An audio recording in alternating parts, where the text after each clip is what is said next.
Good evening everyone, welcome to my YouTube channel Knowledge Facts with Anamika Sista. Today we will discuss about Gupta dynasty from modern history.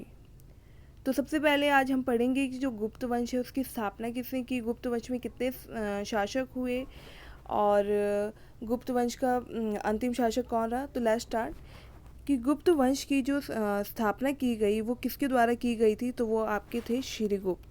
Srigupta ने गुप्त वंश की स्थापना की थी और इन्हें किस उपाधि से नवाजा गया था, तो वो था आदिराज महाराज। तो यहाँ पे आपका पहला क्वेश्चन ये बन गया कि जो गुप्त वंश है उसकी स्थापना किसने की थी, और सेकंड इज दैट कि जो उपाधि दी गई थी आदिराज महाराज की वो किसे दी गई थी, तो वो आपके श्रीगुप्त थे। नेक्स्ट पॉइंट देखिए कि गुप्त काल को प्राचीन काल का स्वर्ण युग कहा जाता है। तो आपसे क्वेश्चन ये पूछ सकते हैं कि जो प्राचीन काल का स्वर्ण युग है वो किस युग को कहा जाता है, तो वो आपका गुप्त काल था। नेक्स्ट पॉइंट इज कि गुप्त वंश का वास्तविक संस्थापक वो किसे कहा जाता था, तो वो आपके थे चंद्रगुप्त प्रथम। जो चंद्रगुप्त प्रथम है उसको गुप्त वंश का वास्तविक संस्थापक कहा जाता था। उन्हें किस उपाधि से नवाजा गया था, तो वो था महाराज राजा धीराज, मतलब उनको महाराजा धीराज की उपाधि से नवाजा गया। और जो चंद्रगुप्त प्रथम थे उनकी विवाह किससे हुआ था, एक कुमार देवी नामक स्त्री से हुआ था जो लिच्छवी कुल से संबंध रखती थी। तो यहाँ पे आपको क्वेश्चन में ये पूछ सकते हैं कि जो गुप्त वंश है उसका वास्तविक संस्थापक कौन था और जो चंद्रगुप्त प्रथम था उसको किस उपाधि से नवाजा गया था। तो आपने एग्ज़ाम में जब भी आपको एग्जामिनर ये पूछने की कोशिश कर रहा है कि जो गुप्त वंश है उसकी स्थापना किसने की थी, तो तब आपको ऑप्शन टिक करना है कि श्रीगुप्त। अगर आपसे एग्जामिनर ये पूछा है कि जो गुप्त वंश है उसका वास्तविक संस्थापक, तो वो कौन था, वो था आपका चंद्रगुप्त। और उपाधि भी बहुत ज़रूरी है, ये ध्यान रखना, इंपॉर्टेंट है ये क्वेश्चन कि जो उपाधि उससे रिलेटेड भी क्वेश्चन बनते ही हैं। नेक्स्ट पॉइंट देखिए कि जो चंद्रगुप्त मौर्य हैं उन्होंने सर्वप्रथम रजत चांदी की मुद्राओं का प्रचलन कराया।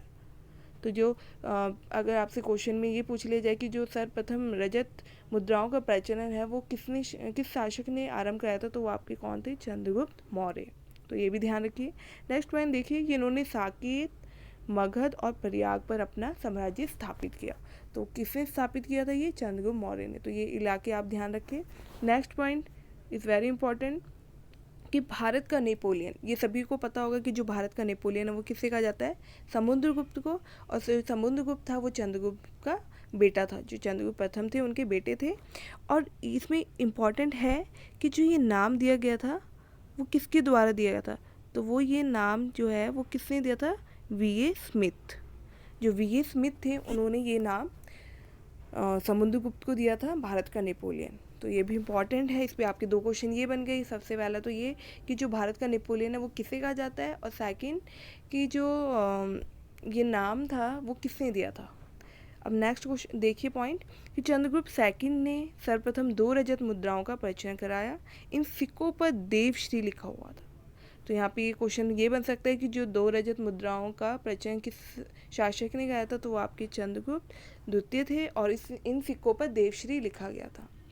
और इन्हें किस उपाधि से नवाजा गया था, विक्रमादित्य। तो ये भी बहुत इंपॉर्टेंट है, इस पर क्वेश्चन बनता है, मतलब मैंने देखे हैं कहीं एग्जाम में क्वेश्चन आया था कि जो विक्रमादित्य की उपाधि है वो किसको दी गई थी। तो ऑप्शन में आपको जैसे दे दिया कि श्रीगुप्त, चंद्रगुप्त प्रथम, चंद्रगुप्त द्वितीय या कुमारगुप्त। तो आपने ध्यान रखना है कि वो किसको दिया गया था, चंद्रगुप्त द्वितीय। नेक्स्ट देखिए ये भी बहुत इंपॉर्टेंट है कि चीनी यात्री फहान चंद्रगुप्त द्वितीय के शासनकाल में भारत आया। तो इस पर भी क्वेश्चन आपके दो तरह से बन सकते हैं। एक तो पहला तो ये कि चंद्रगुप्त सेकंड के शासनकाल में कौन सा चीनी यात्री भारत आया था, तो वो था आपका फहान। और सेकंड क्वेश्चन ये बन सकता है कि जो चीनी यात्री फहान है वो किसके शासनकाल में भारत आया। तो ये ध्यान रखना है आपको, तो वो चंद्रगुप्त द्वितीय की शासनकाल में भारत आया। फिर जो चंद्रगुप्त द्वितीय उन्होंने जो गुप्त वंश है उसकी जो दूसरी राजधानी बनाई गई वो उज्जैन बनाई गई, और उसमें और किसने बनाई थी, वो चंद्रगुप्त द्वितीय ने। तो ये भी ध्यान रखना है आपको। नेक्स्ट देखिए कि जो कुमारगुप्त, इनके शासनकाल में नालंदा विश्वविद्यालय, जो कुमारगुप्त थे आपके, उनके शासनकाल में नालंदा विश्वविद्यालय की स्थापना हुई। ठीक है। और इनके शासनकाल में ही गुप्तकालीन अभिलेख भी प्राप्त हुए, जिनकी संख्या कितनी थी, 18। और इनको उपाधि से नवाजा गया, तो वो उपाधि दी गई थी उनको महेंद्रादित्य। तो इस पे आपके 3 क्वेश्चन बन जाएंगे। एक पहला तो ये कि नालंदा विश्वविद्यालय की स्थापना किसके शासनकाल में हुई, तो वो आपके कौन थे, कुमारगुप्त। और सेकंड बन जाएगा आपका क्वेश्चन कि जो गुप्तकालीन अभिलेख है वो किसके शासनकाल में प्राप्त हुए, तो वो आपके कुमारगुप्त के। और उपाधि से बन जाएगा कि जो महेंद्र द्वितीय की उपाधि थी वो किसको दी गई थी, तो वो कुमारगुप्त थे। नेक्स्ट देखिए कि जो अश्वमेध युद्ध था वो किसके शासनकाल में हो, तो वो कुमारगुप्त के शासनकाल में। तो ये भी ध्यान रखना है, इस पर भी रिलेटिव क्वेश्चन बन सकता है। फिर नेक्स्ट देखिए कि जो कुमारगुप्त के समय में प्राप्त स्वर्ण सिक्कों पर गुप्त कुलामल चंद तथा गुप्त कुल व्योमशशी कहा गया।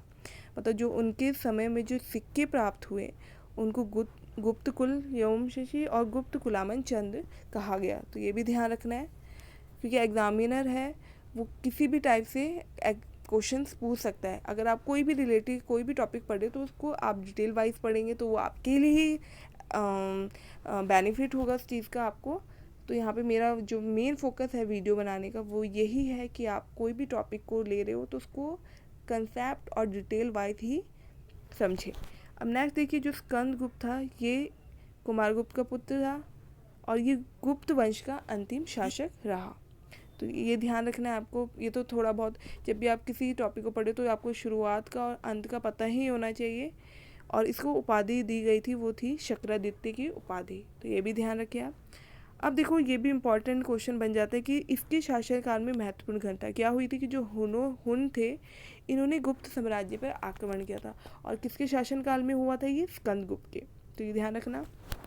नेक्स्ट पॉइंट देखिए कि जो स्कंदगुप्त के उत्तराधिकारी हुए जितने भी, उसमें सबसे शक्तिशाली कौन था, बुद्धगुप्त। तो ये इस पे रिलेटेड क्वेश्चन बन सकता है कि जो स्कंदगुप्त के जितने भी उत्तराधिकारी थे उसमें सबसे अधिक जो शक्तिशाली था वो कौन था, आपका बुद्धगुप्त। अब इसमें कुछ ऐसे पॉइंट्स हैं जो गुप्त काल के टाइम पे हुए, तो ये मेरे को लगता है ये सभी ने पढ़ा होगा। जो आयुर्वेद के प्रसिद्ध विद्वान थे वो कौन थे, धन्वंतरी। और इससे रिलेटेड ये भी ध्यान रखें कि ये जो चंद्रगुप्त द्वितीय थे उनके दरबार में रहते थे। ठीक है, नेक्स्ट देखिए आप कि जो अमरकोश